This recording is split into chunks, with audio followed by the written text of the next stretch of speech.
Welcome back to the Fixed Ops Roundtable. And it's time now to hear from the consumer, and nobody better to tell us their perspective than Art Shaw, who is the CEO of RepairPal. He's been a big friend of the Fixed Ops community for quite some time. He's quoted throughout the event by a lot of industry experts. Art Shaw, welcome back to the Fixed Ops Roundtable.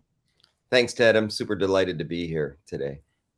And Art, may I say, you look fantastic. You look amazing and dashing. So, welcome Roaring again. 20s. Roaring 20s. You won't catch me in a tie too often, but for you, Ted, I'm here. Art, thank you so much. We're humbled to have you. And as I mentioned, RepairPal is, I see it everywhere being quoted. It's throughout the event here and throughout the industry.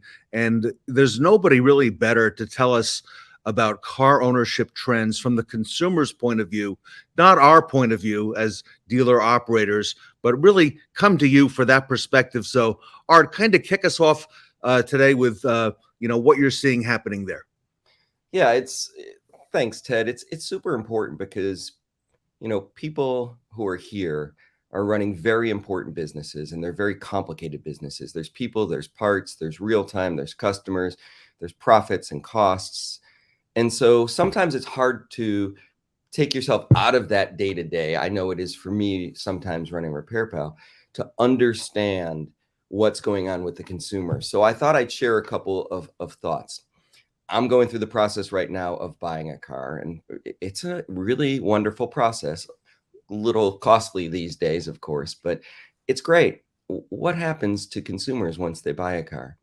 Well, almost, over half, increasing every day, 58% years ago, most consumers are going to ride that car all the way to the graveyard. These cars are built incredibly well. So it's a different mindset than before. Some people will flip it because they want a new car, but a lot of people are continuing to ride that car to the graveyard, so that the average age of the car on the road today, as most people know, is what, Ted? Boy, average age is up there, Art. I'm Yeah, going to guess 8, 9 years. 12.2 years, Ted. Wow, I'm not even close. Wow. Yeah, and that's increasing with the limited supply issues we're facing. So now I get this car and I'm going to ride it for a long time. I had a great relationship actually with the dealer that I'm purchasing it with. And what happens? Well, post warranty, when I have a repair, and about 40% of the time in the year when someone has an issue with a car, it's a repair rather than a routine maintenance. So almost half of the time. Well, what do I want? Before I choose where I go, what do I want? What percent of people, Ted, do you think value quality over price when it comes to car repair? Quality over Oh, price. huge, huge. Yeah, it's Absolutely. 81%. Yeah, it's got to be. Because you're driving your kids in the car, you're driving your family, yourself at high speeds.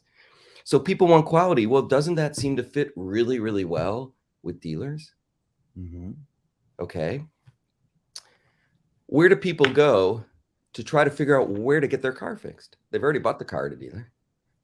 What percent of people today with the internet, or I should say this data is pre-pandemic, ask friends and family, where should I go to get my car fixed? Sure. Versus go to the dealer versus maybe even go online. This is a few years ago. Well, I would say since trust is such a big factor, I would trust somebody I know, somebody in my own family or a close friend. So I would seek out some advice if I didn't know already. Perfect. 86%. So I know the dealer. I had a good relationship buying my car. And yet when it comes to that important moment, I seek other advice. Okay. Now, what's the outcome over the past many years of my choice? Where do I end up going, Ted? Well, over warranty, once the warranty's over, a lot of dealers I talk to say I keep 80% of my customers. Well, 80% per year.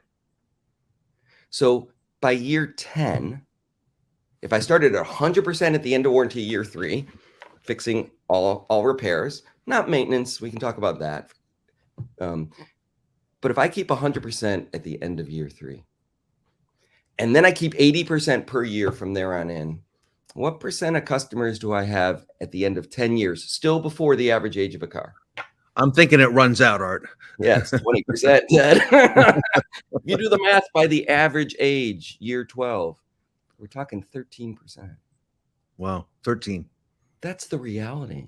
So Mm. here we are, all these amazing people working incredibly hard to create these very, very high quality, high service environments.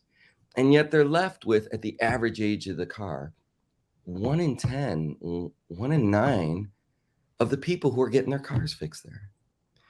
Okay, why, Ted? I would think a lot of factors are time goes by. They forget the original dealer experience. We don't stay in touch with the customer. There are other factors online, other competitors out there who are seeking their business. Yeah, see, you're good at this job, Ted. You're great. You know the space. I'm getting it down, Art. If this doesn't work out, I can always come to you. So We could use your help. Ted, we've done the research twice, and both times said effectively the same thing. The dominant reason people stop using the dealer, even though I just had a wonderful experience, I couldn't be more excited about the car I'm about to get. The first time we did it, 73% of people said they're worried about price. The second time we did it slightly differently, 81% said price and trust. So you've built this great business. You've got me in the beginning with my car, and yet only 1 in 9 stay, and the others leave for one main reason. Even though I value quality, right?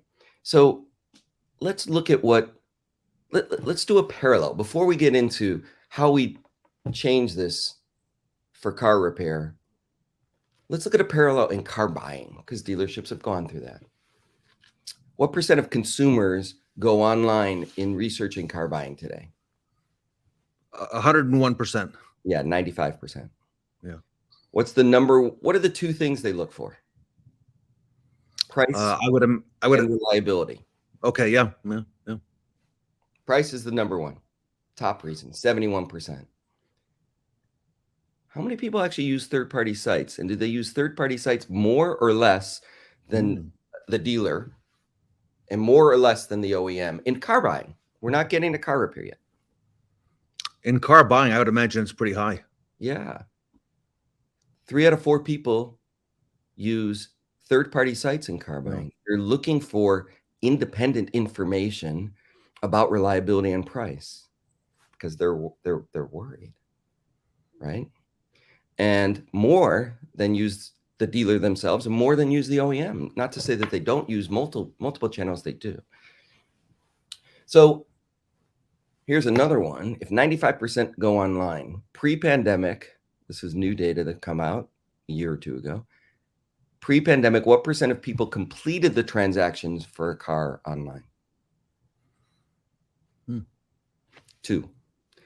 During the pandemic, what percent of people completed the car purchase online? Most folks in the audience probably know. 30%. So think about the transformation of the use of online to help a consumer in the journey of car buying. Consumers, 95% go online. They're looking first and foremost for price transparency, also reliability, because those are tied in terms of key buying factors. And over time, they're increasing their willingness to use the internet almost completely in the experience. Yeah. Right? And still, the number one thing consumers still want online in car buying is price transparency. Further, still today. That's how important it is. So let me spend a couple seconds about RepairPal. What we've witnessed is the industry is transforming. We have met so many great people on your panel, Ted, and we hear how they want to be transparent and trustworthy. We do. In fact, one of the words that's come up on your panel a few times that has really struck me with really, I'm honored to hear it, is people who are fixed ops directors and leaders calling the customers who come to them guests. Think about that transformation. Huge. Yeah.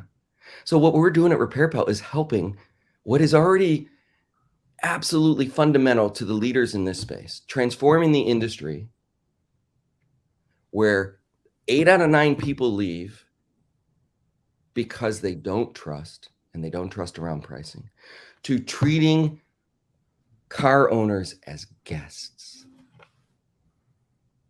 And in that, we do 3 things. The first is we try to build clarity, trust, transparency around fair pricing, the number one objection, right? Most of the fixed ops directors I talk to invest their time on better data. That's important, Mhm. right? Better ways of communicating like texts. That's important. But I believe, and I might be misquoting, Steve Covey once said, if you want to make massive change, transformative change, you don't keep getting better, you change your paradigm. Mhm. I think it's time to change the paradigm in this industry. And I couldn't be more honored to have met more leaders through your roundtable who are thinking this way. They're thinking about guests. They're thinking about customer sat. And they're also thinking about fair profits for their business. They go hand in hand. Doesn't have to be a trade-off. So what we do is we certify dealers as we have done with independents. And the key thing for dealers is using a fair price estimator we've had for 15 years, Ted, since 2007, that's built around high quality, average dealer labor rates, MSRP on parts. It's not about cheap. It's not about a price war. And we find so many dealers who are attentive to pricing, who are thinking about it, who have a dare to compare board, or are getting some competitive info. They're already there.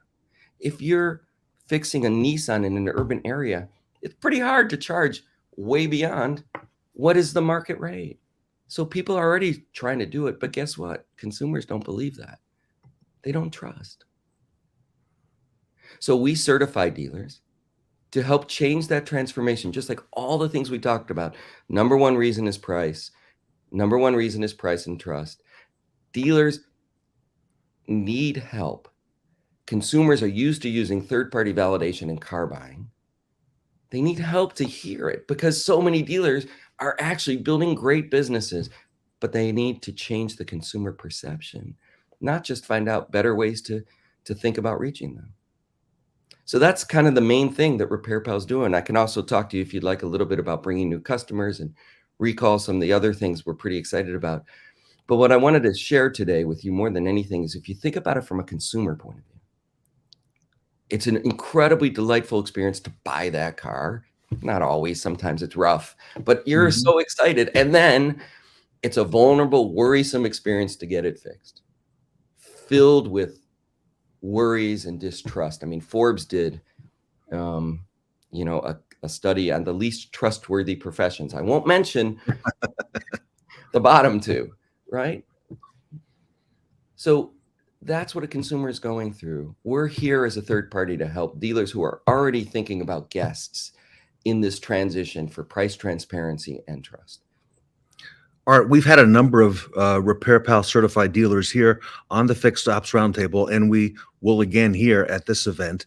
And one of the things we hear from them is that it helps give not just the guest, but it gives the service advisor confidence in that it shows that that price is fair, the work is fair.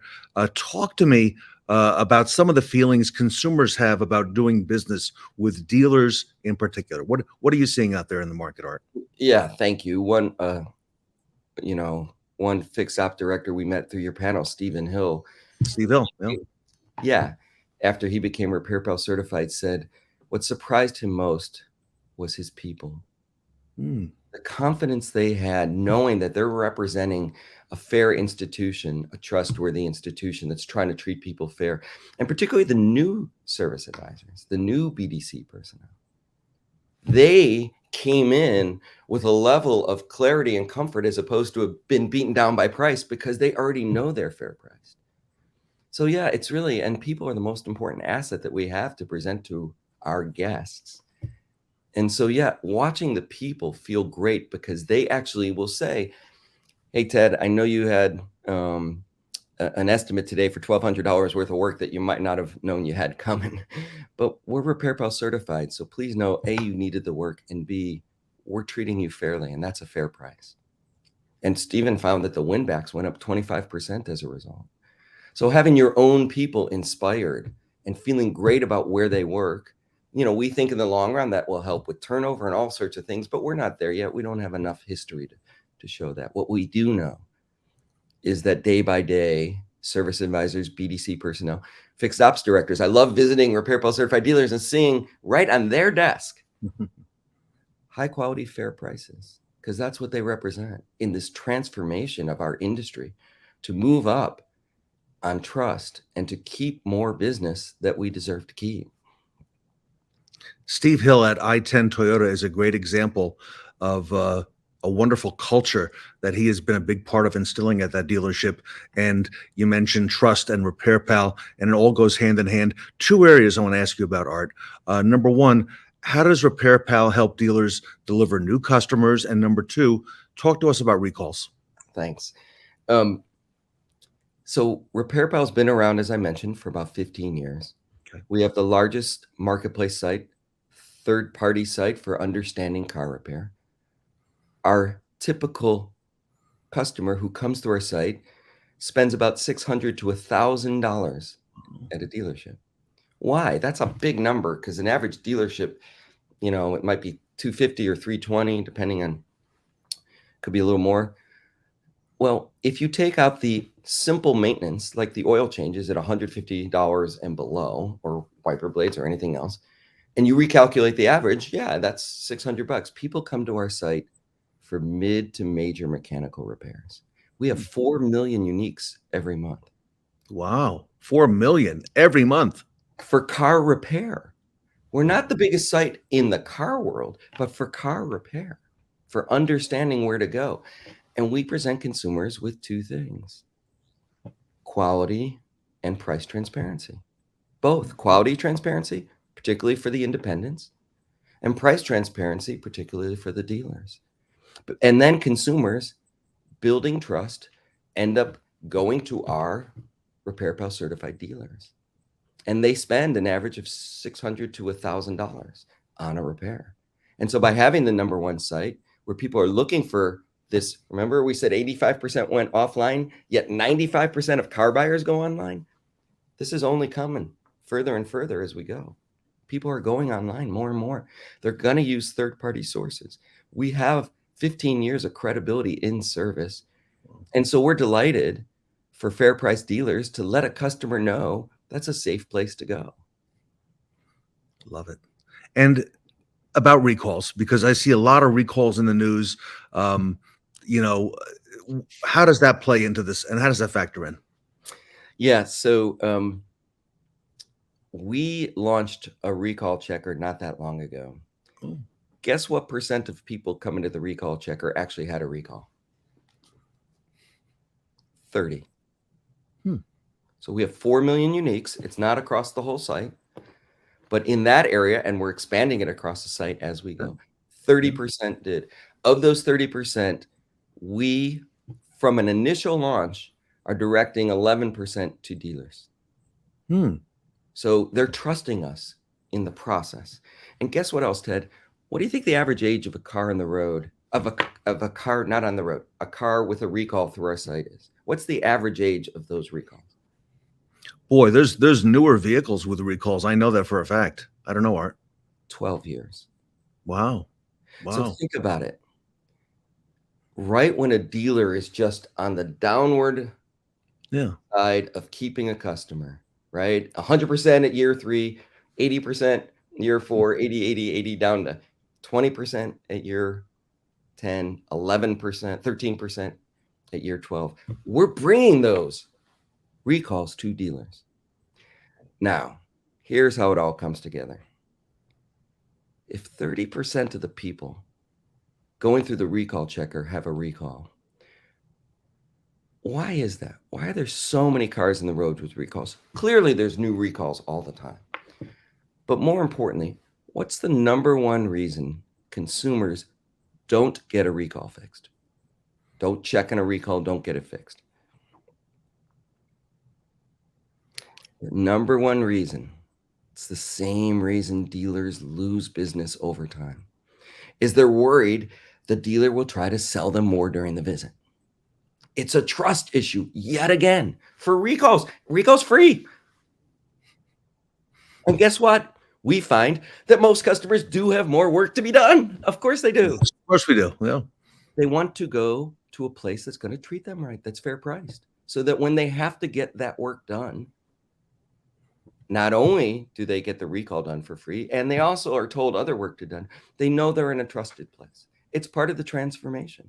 And with something as powerful as a free recall and a safety recall, and the number one reason people aren't getting it done is because they're worried about going into the dealership for a free repair around something safe, right? This is the transformation that we're trying to help. And I see it already in the leaders and, on your, roundtable.